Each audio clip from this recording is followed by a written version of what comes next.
নমস্কার বন্ধুরা, আজকের ভিডিওতে দেখাবো আপনারা কিভাবে অনলাইনে 2026-এ ডিলে ডেট রেজিস্ট্রেশন করার জন্য আবেদন করবেন।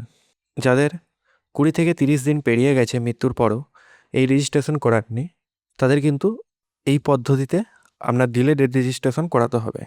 তাই স্কিপ না করে সম্পূর্ণ পদ্ধতিতে দেখার জন্য অনুরোধ রইল। আর আমি অনির্বাণ, আমার ইউটিউব চ্যানেল রয় টেকটিক্সে আপনাদের সবাইকে স্বাগত। তো চলুন ভিডিওটা শুরু করা যাক।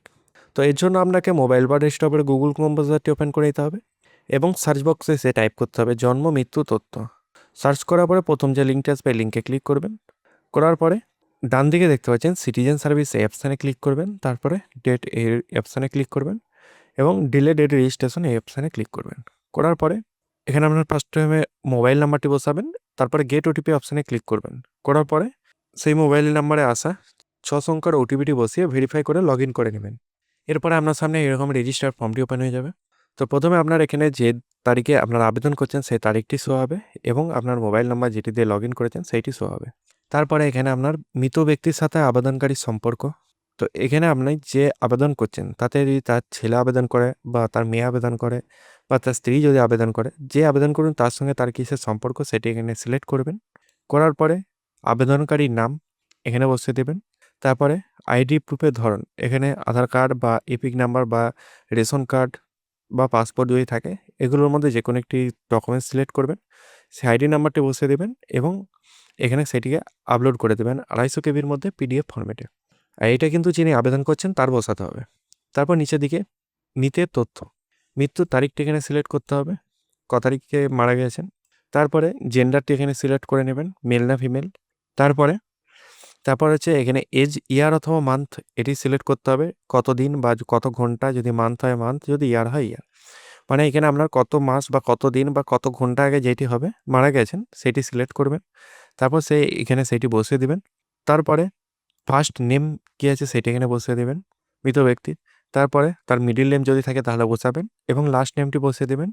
তারপর টাইপ অফ আইডি প্রুফ হিসাবে এখানে Aadhaar card, voter card, ration card এবং পাসপোর্টের মধ্যে যে কোনো একটি সিলেক্ট করবেন। করার পরে আইডি প্রুফ নাম্বারটি এখানে বসিয়ে দেবেন। বসানোর পরে এখানে আপনার 250 কেবির মধ্যে পিডিএফ ফরম্যাটে ওই ডকুমেন্টসটিকে আপলোড করে দেবেন। তারপরে মৃত্যুবরণের স্থান, মৃত্যুবরণের স্থান কোথায় আপনার মারা গিয়েছিল, হসপিটাল না বাড়িতে না আদার্স মানে কোনো জায়গায় রাস্তায় বা কোনো আত্মীয়র বাড়িতে, যেখানেই হোক সেটি এখানে সিলেক্ট করে নেবেন। তারপরে কোন স্টেটে মারা গেছিলো সেটি সিলেক্ট করবেন, কোন ডিস্ট্রিক্টে মারা গেছিলো সেটি সিলেক্ট করবেন এবং যদি বাড়িতে মারা গিয়ে থাকে সেটা ব্লক না মিউনিসিপ্যাল এলাকার পরে সেটি এখান থেকে সিলেক্ট করে নেবেন। তারপরে সে ব্লকটা এখানে সিলেক্ট করে নেবেন।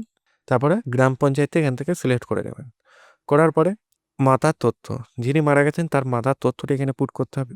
তো প্রথমে আপনার এখানে ফার্স্ট নাম, তারপর মিডিল নাম এবং লাস্ট নেম এগুলি বসিয়ে দেবেন। তারপর ইমেল আইডি যদি থাকে তাহলে বসাবেন, মোবাইল নাম্বারও যদি থাকে তাহলে বসাবেন, না বসাবার প্রয়োজন নেই।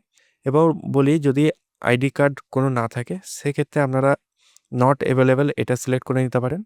আর যদি থাকে তাহলে এর মধ্যে যে কোনো একটি আপনারা আইডি প্রুফ হিসাবে আপলোড করতে পারেন। সেটা আইডি প্রুফটা এখানে টাইপ করে দেবেন এবং আপলোড করে দেবেন 250 কেবির মধ্যে পিডিএফ ফরম্যাটে। তারপর পিতার তথ্য, পিতার নাম, মিডল নেম এবং লাস্ট নেম এগুলো বসিয়ে দেবেন, ইমেল আইডি বসিয়ে দেবেন এবং মোবাইল নাম্বারটি এখানে বসিয়ে দেবেন। বসানোর পরে টাইপ অফ আইডি প্রুফ হিসাবে এখানে same Aadhaar card, voter card, ration card এবং পাসপোর্টের মধ্যে যে কোনো একটি বসিয়ে দেবেন। যদি না থাকে তাহলে নট অ্যাভেলেবেল এটাতে টাইপ করে দেবেন। সেক্ষেত্রে আপনার যদি পঞ্চায়েত থেকে কোনো সার্টিফিকেট থাকে সেটা এখানে আপনার আপলোড করে দিতে পারেন। এখানেও সেম আপনারা 250 কেবির মধ্যে পিডিএফ ফরম্যাটে আপলোড করতে পারেন। তারপর হচ্ছে দাম্পত্যের তথ্য, যদি তার স্ত্রী থাকে তার ফার্স্ট নেম, তার মিডল নেম এবং লাস্ট নেম, ইমেল আইডি এগুলো বসিয়ে দেবেন, মোবাইল নাম্বার। তারপরে তার আইডি প্রুফের ধরন সেটি এখানে আধার কার্ড বা ভোটার কার্ড, রেশন কার্ড এবং পাসপোর্টের মধ্যে যে কোনো একটি আইডি কার্ড সিলেক্ট করে নেবেন। তারপর এখানে সেটি নাম্বারটি বসিয়ে 250 কেবির মধ্যে পিডিএফ ফরম্যাটে আপলোড করে দেবেন। তারপরে মৃত্যুর সময়, মৃতের ঠিকানা, যিনি মারা গেছেন তার মৃত্যুর সময় তার ঠিকানা কোনটি ছিল, পার্মানেন্ট অ্যাড্রেস সেটি এখানে বসিয়ে দেবেন। যদি প্রেজেন্ট অ্যাড্রেসও যেটা হবে সেটাও বসিয়ে দিবেন, যেটি হবে সেটি এখানে বসিয়ে দিবেন। যদি কাজের সূত্রে কোথাও বাইরে থাকতো তাহলে আপনারা সেইটি এখানে বসিয়ে দেবেন। আর যদি একই জায়গাতেই বসবাস করতো যেখানে বাড়ি তাহলে সেই অ্যাড্রেসটি এখানে বসাবেন। প্রথমে এখানে বাড়ির নাম্বার বা নাম যদি কিছু থাকে সেটি বসিয়ে দেবেন, হাউস নাম্বার যদি জানেন সেটি বসিয়ে দেবেন, রাস্তা বা লেনের নাম যেটি থাকবে সেটি এখানে বসিয়ে দেবেন।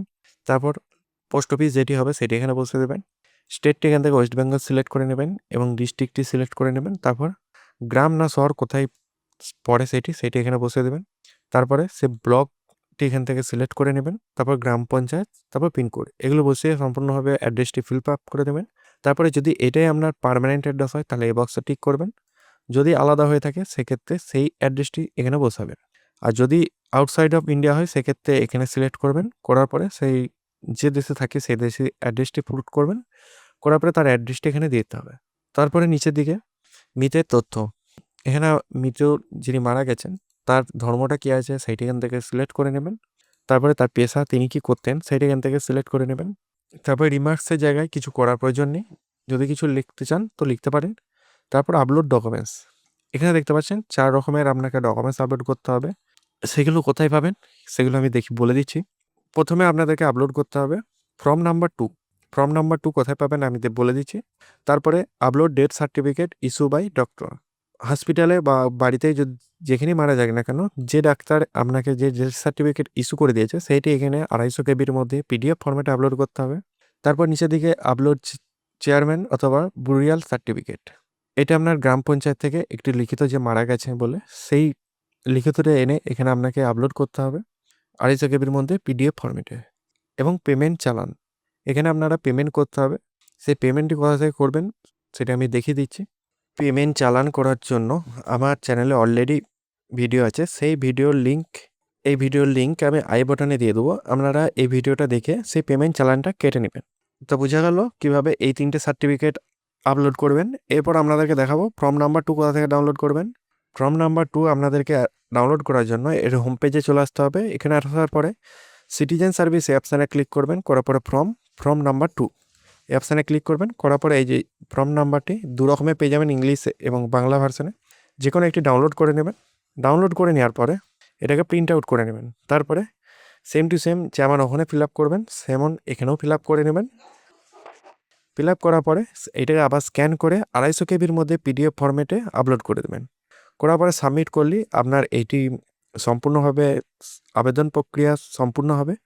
এবং স্ট্যাটাস চেক করার জন্য আপনাকে এর সিটিজেন সার্ভিসে অপশানে ক্লিক করতে হবে। করার জন্য ডেট অপশানে ক্লিক করবেন। তারপরে ট্র্যাক অ্যাপ্লিকেশান এই অপশানে ক্লিক করবেন। করার পরে সে অ্যাকনোলেজমেন্ট নাম্বার এবং যে ডেটে মারা গেছেন সেই ডেটটা বসিয়ে সাবমিট অপশানে ক্লিক করলে আপনার স্ট্যাটাসটি চেক করতে পারবেন। এবং যখন এটা সাকসেসফুলভাবে হয়ে যাবে তখন আপনার ফোনে একটি SMS আসবে, তখন আপনারা ডাউনলোড করতে পারবেন এই ডিজিটাল সার্টিফিকেট। আর এই ডিজিটাল সার্টিফিকেট কীভাবে ডাউনলোড করবেন এই রিলেটেড আমার ভিডিও আছে, এই ভিডিওটা আমি আই বাটনে দিয়ে দেবো। আপনারা এটা দেখে কীভাবে ডাউনলোড করবেন সেটা দেখে নেবেন। তো বন্ধুরা আজকে এই পর্যন্ত। যদি ভিডিওটা ভালো লাগে অবশ্যই একটা লাইক করবেন এবং চ্যানেলে নতুন হয়ে থাকলে চ্যানেলকে সাবস্ক্রাইব করে পাশে থাকা বেল আইকনটি প্রেস করে দেবেন নতুনত্ব ভিডিও পাওয়ার জন্য। জয় হিন্দ, বন্দে মাতারাম।